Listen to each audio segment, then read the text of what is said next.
Hello students, कल हमने बात की थी tacky and tabby fun part की, जिसमें यूटिलिटी सॉफ्टवेयर के बारे में बताया गया है जो कि लेसन में नहीं है और लेसन के बाद में आपको एक्स्ट्रा नॉलेज में बताया गया है। तो यूटिलिटी सॉफ्टवेयर ऐसे सॉफ्टवेयर होते हैं जो पूरे कंप्यूटर को मैनेज करते हैं, उसकी स्पीड को बढ़ाते हैं, उसको सेफ रखते हैं, सिक्योर रखते हैं। ठीक है, तो इसमें कई सारे सॉफ्टवेयर आते हैं इस कैटेगरी में, जैसे कि antivirus, compression tool, file management tool यानी कि फाइल मैनेजर। ठीक है, आप सभी को पता है इन सब से क्या होता है। फाइल मैनेजर, आप मोबाइल में जाते हैं तो वहाँ क्या होता है, आपको सारी फाइल्स वहाँ पे मिल जाती हैं एक साथ, उनको आप डिलीट कर सकते हैं, वहाँ न्यू फाइल भी बना सकते हैं और सब कुछ वहाँ पे कर सकते हैं। जैसे कंप्यूटर का फाइल मैनेजर ये होता है।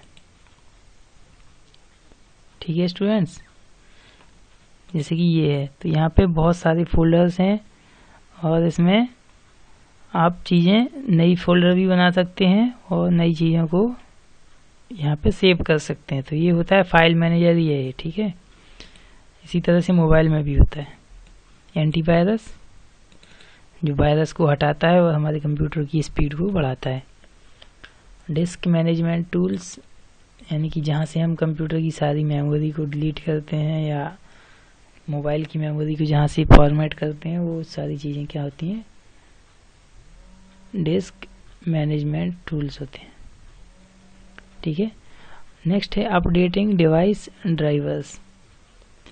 तो क्या होता है कि जब भी हम कंप्यूटर में कोई दूसरी डिवाइस कनेक्ट करते हैं, चाहे वो आपका माउस हो, कीबोर्ड हो, स्पीकर हो, प्रिंटर हो, स्कैनर हो, जॉयस्टिक हो, लाइट पेन हो, या आपका प्रोजेक्टर हो, या कोई भी ऐसी चीज़ हो, जब आप कंप्यूटर में उसको कनेक्ट करते हैं तो उसके लिए एक छोटा सा सॉफ्टवेयर आपके कंप्यूटर में पहले से होता है, जिसको हम क्या बोलते हैं, ड्राइवर बोलते हैं। हम उसको क्या बोलते हैं, डिवाइस ड्राइवर, यानी कि वो उस चीज़ को चलाता है। जैसे कि कंप्यूटर को नहीं पता कि प्रिंटर को कैसे चलाना है, ठीक है, तो उसके लिए एक ड्राइवर होता है विंडोज़ में या आपकी ऑपरेटिंग सिस्टम में, तो वो उस प्रिंटर को चलाने का काम करता है। उसका एक ही काम होता है। जैसे आपके स्कूल में सारे ड्राइवर्स हैं वो गाड़ियों को चलाते हैं, ठीक है, तो इसी तरह से कंप्यूटर में भी ड्राइवर्स होते हैं। ठीक है, जैसे कि कुछ ड्राइवर्स के नाम आपको बता देता हूँ मैं। USB ड्राइवर, साउंड ड्राइवर, या आपका डिस्प्ले ड्राइवर, बहुत सारे ड्राइवर्स होते हैं। ठीक है, और ये आपको हमेशा अपडेट रखने चाहिए। देखिए इसमें लिखा है, a device driver is a computer program that control a particular device. सिर्फ एक डिवाइस को कंट्रोल करते हैं क्योंकि ये ड्राइवर है। That is connected to your computer, जो आपके कंप्यूटर से कनेक्ट है। बिल्कुल सिंपल लैंग्वेज है आपकी ये फर्स्ट 4 लाइन में। Typical devices are keyboards, printer, scanner, digital camera and external storage devices. Each of these need a driver. इन सबको क्या चाहिए, एक ड्राइवर चाहिए in order to work properly. ठीक है, तो हमेशा आपके ड्राइवर्स, जितने भी ड्राइवर्स हैं वो अपडेटेड रहने चाहिए, यानी कि उनको आपको इंटरनेट से कनेक्ट करके आपको उसको अपडेट करना होता है। कैसे होता है वो, कंट्रोल पैनल ओपन करते हैं, वहाँ से हार्डवेयर एंड साउंड का ऑप्शन मिलता है, फिर हमें मिलता है डिवाइस मैनेजर। तो चलिए मैं दिखा देता हूँ आपको कि ये कैसे होते हैं। ठीक है, तो ध्यान से देखना स्टूडेंट्स। पहले हमें ओपन करना है कंट्रोल पैनल। अगर आपका यहाँ कहीं दिख रहा है तो ठीक है, नहीं दिख रहा है तो सिंपली यहाँ पे सर्च करेंगे कंट्रोल, CONTROL, कंट्रोल पैनल आ गया। देखिए इसको हमने ओपन किया और हमें बताया गया है कि हमें कहाँ पे जाना है, हार्डवेयर एंड साउंड पे हमें जाना है। तो इस लाइन पे क्लिक करना है हमें, ठीक है, इस पे। उसके बाद हमें मिलता है डिवाइस एंड प्रिंटर्स। ठीक है, तो इस पे हमने क्लिक किया। एक मिनट, देखिए इसमें हमें बताया गया था डिवाइस मैनेजर पे करना है। हार्डवेयर एंड साउंड के बाद हमें किस पे करना है, और डिवाइस मैनेजर पे। यहाँ कहीं आपको डिवाइस मैनेजर दिख रहा है, ये ठीक है। तो हमें इस पे क्लिक करना है, डिवाइस मैनेजर पे क्लिक किया तो ये दूसरी विंडो ओपन हो जाती है यहाँ पे, और ये सारे आपके ड्राइवर्स यहाँ पे आ जाते हैं। ठीक है, तो जैसे हमें कीबोर्ड का ड्राइवर अपडेट करना है, देखिए ध्यान से, कीबोर्ड कहीं दिख रहा है, ये कीबोर्ड के ड्राइवर को हमें क्या करना है, अपडेट करना है। तो इस पे हमने क्लिक किया, कीबोर्ड पे ये खुल गया। इसके बाद इस पे हमने क्लिक किया, इस पे हमने राइट क्लिक किया, फिर यहाँ पे ऑप्शन आता है अपडेट ड्राइवर। जब इस पे क्लिक करेंगे तो क्या होगा, इस पे क्लिक करना पड़ता है सर्च ऑटोमेटिकली। तो इससे क्या होता है, आपका कंप्यूटर इंटरनेट से कनेक्ट होना चाहिए। ठीक है, तो ये ड्राइवर अपडेट होने लगा है कीबोर्ड का। इसी तरह आपको सभी ड्राइवर अपडेट करने होते हैं। इससे क्या होता है कि सभी डिवाइसेस आपकी प्रॉपरली वर्क करती हैं। ठीक है स्टूडेंट्स, तो हम इसको कैंसिल कर देते हैं, कोई दिक्कत नहीं है, क्योंकि हमारा जो ड्राइवर है वो ऑलरेडी अपडेटेड है। ठीक है, तो इसमें लिखा है, और नेक्स्ट है आपकी अवेयरनेस के लिए लिखा है, do not download content without your parents permission, website में content virus that will damage your computer.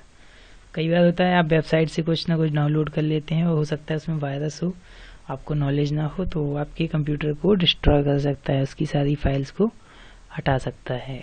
ठीक है स्टूडेंट्स, तो आपको एंटीवायरस रखना होता है अपने कंप्यूटर में, और उसके साथ साथ आपको ड्राइवर्स भी अपडेट रखने होते हैं। तो स्टूडेंट्स आज के लिए बस इतना ही।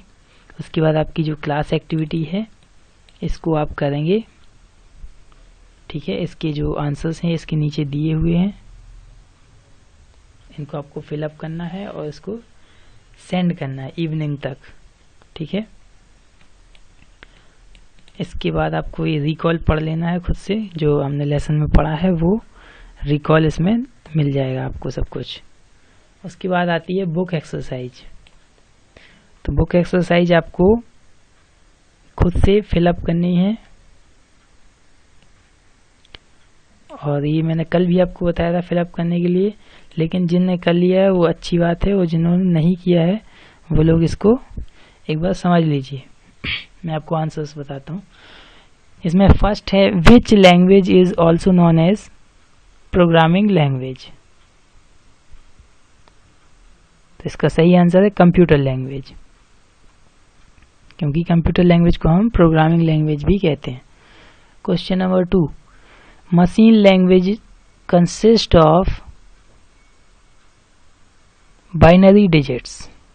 मैंने बताया था आपको बाइनरी डिजिट्स सिर्फ 2 होते हैं, 0 एंड 1। तो इसका option B. Question number 3, which language was developed in 1950 based on English alphabets. Correct answer is assembly language. Question number 4, translate high level language program into machine language line by line. Students इसको ध्यान रखना है आपको। मैंने बताया था कि 2 translator होते हैं, इंटरप्रेटर एंड कंपाइलर, जो कि बिल्कुल एक जैसे होते हैं, लेकिन इंटरप्रेटर लाइन बाय लाइन करता है और कंपाइलर एट वंस मीन्स एक भी बार में ट्रांसलेट करता है। तो लाइन बाय लाइन कौन करता है, B, interpreter. Question number 5, MS Access is a packaged software. Question number 6, which type of application software developed for a particular customer और कंपनी और ऑर्गेनाइजेशन। तो पर्टिकुलर कस्टमर के लिए जो सॉफ्टवेयर बनाए जाते हैं वो कस्टम बिल्ट सॉफ्टवेयर कहलाते हैं। Custom built software. Match the following, machine language 0 and 1, assembly language mnemonic code, option D. ठीक है, high level language,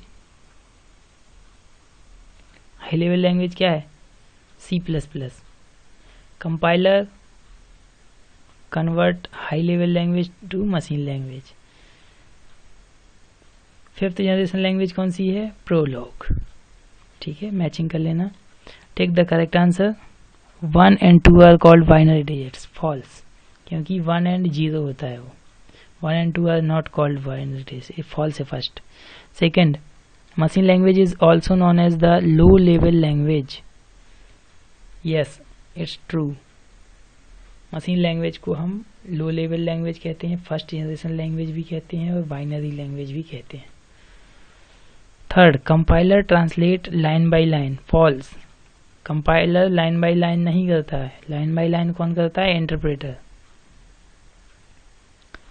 question number 4, Corel draw is an example of package software. I don't no.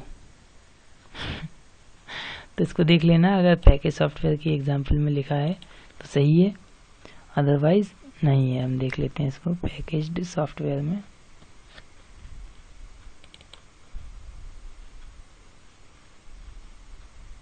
Yes, chorial draw क्या है? Packaged software है। True है। ठीक है, तो पहला फॉल्स है, सेकंड ट्रू है, थर्ड फॉल्स है, फोर्थ ट्रू है। ओके, नेक्स्ट पेज पे आइए। Software is a device which can you touch and feel. False, you can not touch the software. Okay, question number 6, utility software increase the capability of operating system. Yes, true. मैंने बताया था कि इसकी इन capability को increase करते हैं और या इसको इम्प्रूव करते हैं, इसकी स्पीड को। तो ये ट्रू है। लास्ट वाला क्या है आपका? ट्रू है। Short type answer type questions कुछ हो चुके थे, इसमें से क्वेश्चन नंबर 4 बाकी था। ठीक है, तो जिन स्टूडेंट्स ने पिछले वीडियोस नहीं देखे हैं वो देख लीजिए। और अगर आपको वीडियो में सब कुछ समझ में आता है तो वीडियो को लाइक कीजिए, अगर समझ में नहीं आता है तो डिसलाइक कीजिए, लेकिन कीजिए। ठीक है, उससे पता चलता है कि क्या होने वाला है आगे, तो आगे वीडियोस में इम्प्रूवमेंट हो सकता है। ठीक है, thank you, have a nice day.